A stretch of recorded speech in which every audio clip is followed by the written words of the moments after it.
Okay, I know I don't normally share two messages in one day. I think it's been a couple of years since I've done so, but I was mowing my yard, and the thought came to mind about the importance of correctly teaching, and it wasn't concerning scripture; it was concerning just everyday life.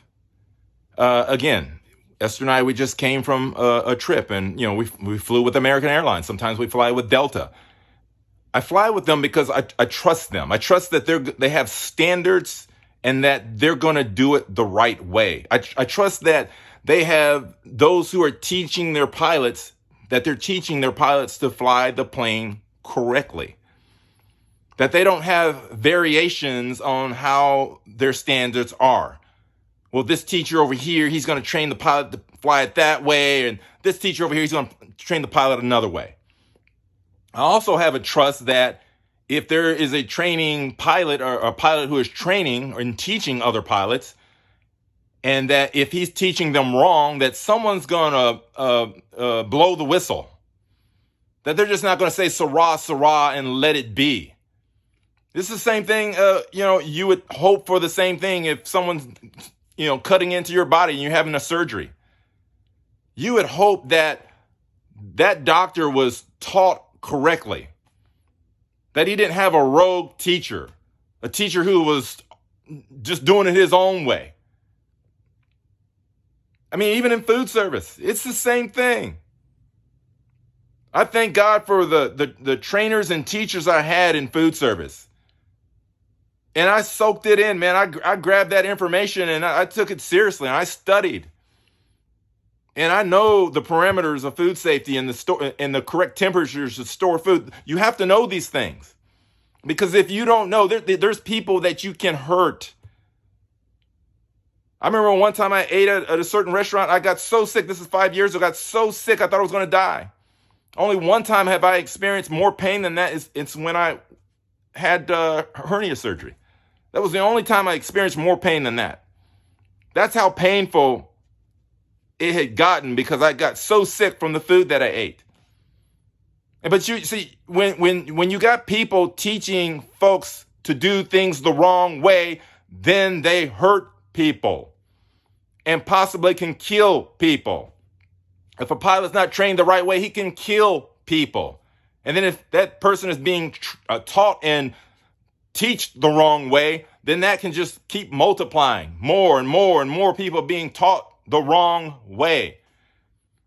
So we have these expectations when it comes to flying American Airlines or eating out at a fancy restaurant or whatever it may be. But why is it in the church that we got folks that want to defend career churchgoers, that want to defend false teachers? Would that be cool with you if there was a group of training pilots who was defending another training pilot who was teaching others to fly the plane the wrong way? They're trying to cover it up and defend it versus blow the whistle and put them on blast.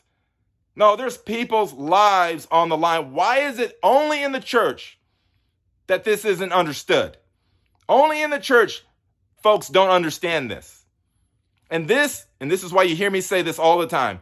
This is the danger of career church folks, especially the ones who sit up in their house all day long. They don't have a job. They don't deal with everyday people in everyday life. Their whole life is in an echo chamber. Their whole walk is in the ecosystem of the theory on how things are to be because that's the way they were taught in the church they went to. But they don't deal with everyday people. Thus, they don't see the damage that takes place. There's damage that takes place when you falsely teach. And we have standards everywhere, but for some reason, career church folks do not respect God. They fear not God. And this is why they defend false teachers and think it's cool. But God doesn't think it's cool. And this is why in the book of James, it was spoken that the standard for teachers is higher. This is not a joke. I would not want a pilot flying my plane who's only been flying for 2 weeks.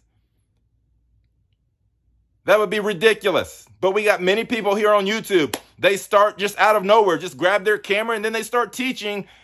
And then they get the support of career church folks propping them up into a platform and enabling them to go and hurt and deceive others into an eternity of damnation.